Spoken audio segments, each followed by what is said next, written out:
Olá! Então, estamos na nossa última semana do PET Volume 2, semana 4 do nono ano de Geografia. Essa semana a gente vai falar um pouco sobre segurança alimentar, né? Como a agricultura é importante para a segurança alimentar mundial, né? A gente tem aqui o conceito de segurança alimentar como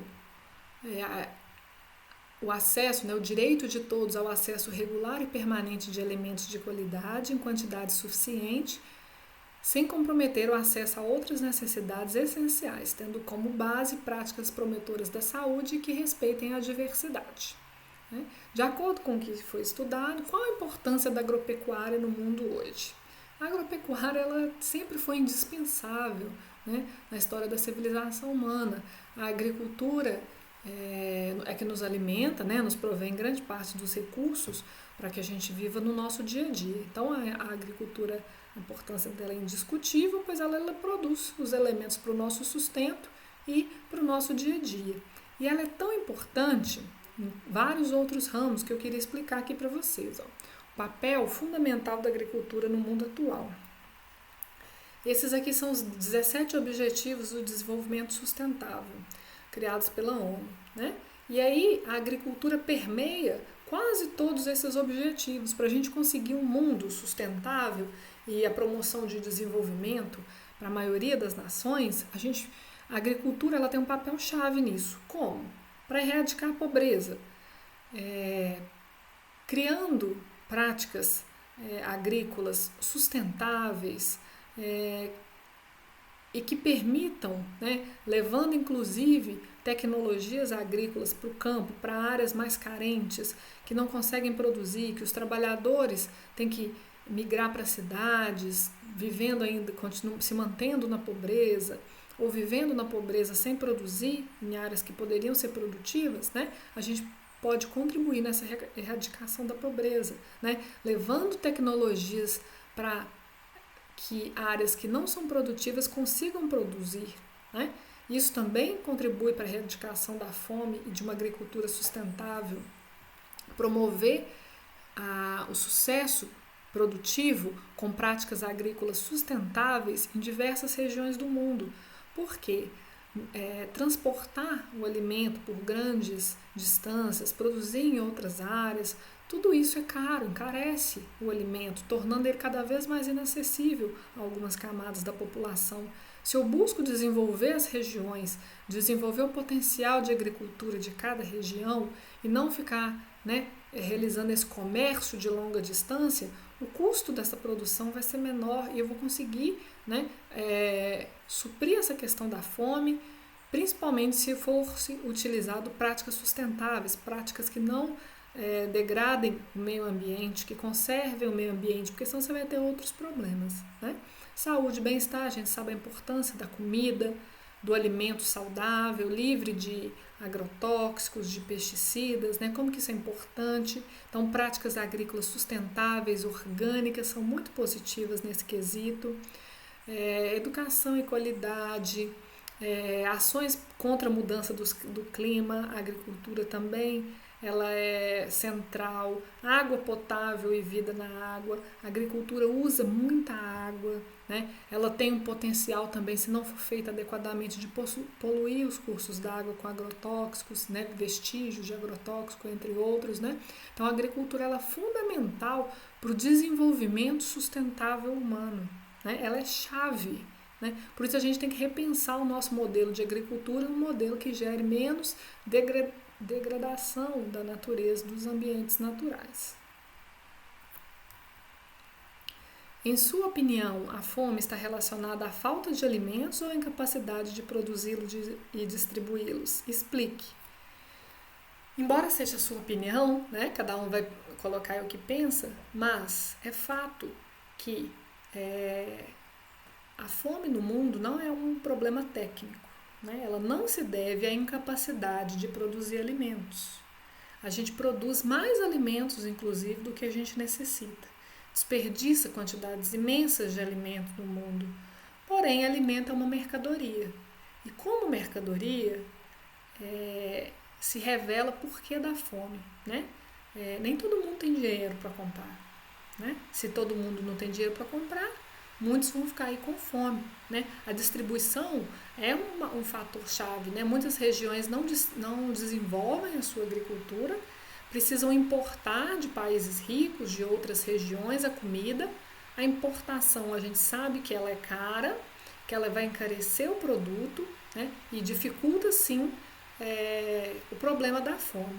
Mas ele não é um problema técnico, é um problema político, é um problema do capitalismo, né? A gente produz quantidade de comida suficiente para alimentar todo mundo, mas enquanto mercadoria nem todo mundo pode pagar por ela, né? Aí tem um texto aqui para vocês relatarem e deixarem registrado no caderno de vocês. Aqui tem um gráfico do número de pessoas em situação grave de insegurança alimentar, né? A gente tem quase 800 milhões de pessoas em insegurança grave. Se a gente pôr aqui insegurança grave, média, a gente deve ter quase 1 bilhão de pessoas, né? Pessoas que passam fome ou que estão à beira de passar fome ou que não têm que não consomem os nutrientes suficientes para uma vida mínima, né? Para uma sobrevivência mínima. Em sua opinião, é possível estabelecer relação entre a insegurança alimentar e a apropriação de terras agricultáveis por empresas e países estrangeiros? Explique. Países estrangeiros, principalmente países ricos, compram muitas terras em países em desenvolvimento, como o Brasil. Esses países possuem grandes multinacionais que controlam o mercado agrícola mundial. A gente tem aí 4 empresas que detêm 68% de todo o fornecimento de sementes.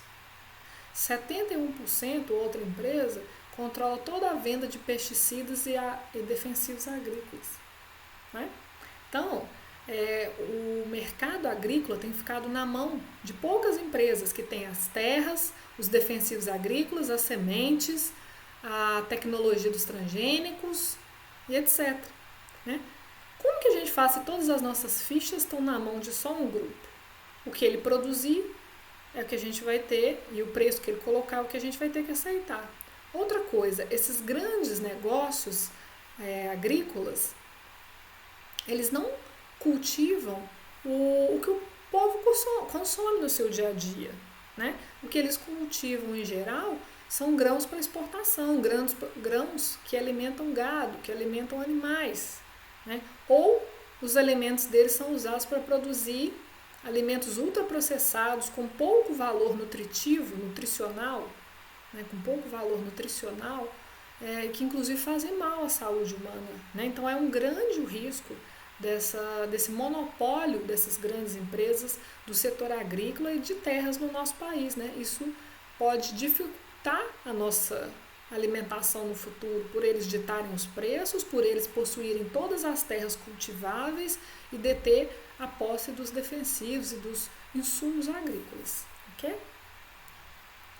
Aqui demonstra isso, né? A gente tem que a agricultura camponesa, que produz hortaliça, feijão, mandioca, carne, que a gente consome aqui no mercado nacional, ela não tem crédito praticamente, ela tem dificuldade de conseguir investimento e financiamento, ela tem 24% das terras contra 76% do agronegócio, ela tem uma produção expressiva, mesmo muitas vezes com baixa tecnologia, ela produz muita comida e ela ocupa uma grande quantidade de mão de obra, o que mostra desenvolvimento econômico regional, emprega, as pessoas vão estar inseridas no mercado, ela não está desempregada.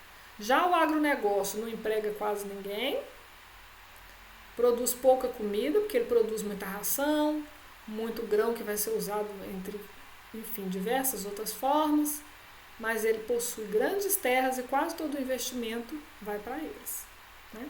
Então, é uma situação problemática essa, desse monopólio agroindustrial. Essa próxima atividade demonstra isso também, que a gente tem no mundo apropriação de terras e novas alianças para a segurança alimentar. Usar essa imagem para responder as 3 próximas perguntas. Aqui a gente tem de lilás, de rosa, aqui na minha opinião, né? Os países que compram terras em outros países, principalmente nos países subdesenvolvidos ou em desenvolvimento.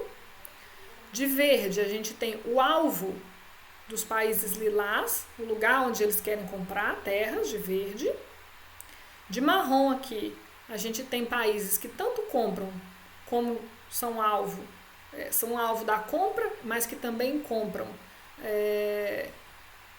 terras em países desenvolvidos, em desenvolvimento. E aqui de pretinho são vários lugares que tiveram problemas, esse homenzinho aqui, ó, pessoas que tiveram problemas no preço dos alimentos, por alta dos preços dos alimentos nos últimos anos. Ou seja, coincidentemente, esses países que estão sendo alvo de compra de terra para investimentos estrangeiros estão sofrendo com a alta do preço dos produtos, demonstrando aí esse problema, correlacionando com o problema do exercício anterior. Então, os países de lilás. A pergunta da número 3 é quem é cada cor e por que foram escolhidas duas cores. De lilás são os países do G7, países desenvolvidos ou em desenvolvimento, alguns do BRICS, que desejam investir em terras estrangeiras de países em desenvolvimento ou pobres. De verde, a gente tem países em desenvolvimento e pobres que são alvos da compra de terras. De marrom, que não está perguntando aqui, mas a gente vai falar da próxima. Então, por que escolheram duas cores? Para fazer diferenciação. De lilás, quem quer comprar, e de verde, onde eles querem comprar. Os comprados, né, no caso. A gente tem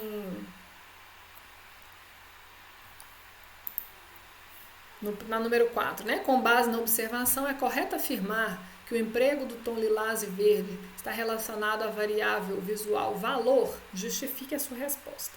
Que é um exercício de cartografia, né? Falando um pouquinho dos elementos do mapa, dos tipos de variáveis que a gente usa para compor um mapa. Então, não está relacionado ao uso da variável cor, está relacionado à variável valor, porque a variável valor aplica... Não é relacionada à variável valor, gente, e sim a variável cor, porque a variável valor tem uma ideia de intensidade.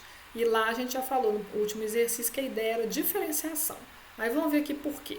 A variável valor é que ela mostra intensidade, do menor para o maior, de algo menos intenso para mais intenso. Não é isso que está mostrando lá, está mostrando diferença. Quando eu uso a cor, não a cor numa variação tonal, mas eu uso a cor com cores que não tem nada a ver uma com a outra para falar o quê? Para falar que é diferente. Um quer comprar, um quer vender, um compra e vende. Entendeu? Na número... Aí aqui, ó, mostrando isso, ó. A variável valor usada com a cor para promover o quê?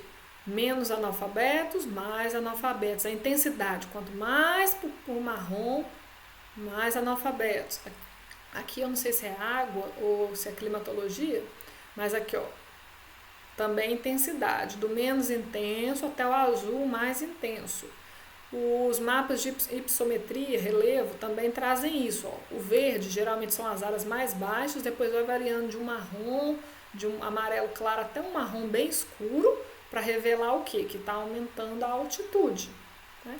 Então, a visual valor, ela é para demonstrar intensidade, e lá na atividade não está demonstrando intensidade, está demonstrando diferenciação. Então, a variável usada foi cor. Como estão representados os países que investem em terras e ao mesmo tempo são alvo de investimento? Que países são esses? São representados com outra cor lá, que é o marrom, né, que eu falei, é o Brasil, a Rússia e a Ucrânia. Então, muito bem, terminamos esse volume do PET. Espero que vocês estejam estudando em casa, complementando o que tiver ficado dúvida. Qualquer coisa, estou disponível aí nas redes sociais para a gente tirar as dúvidas. Obrigada, até mais.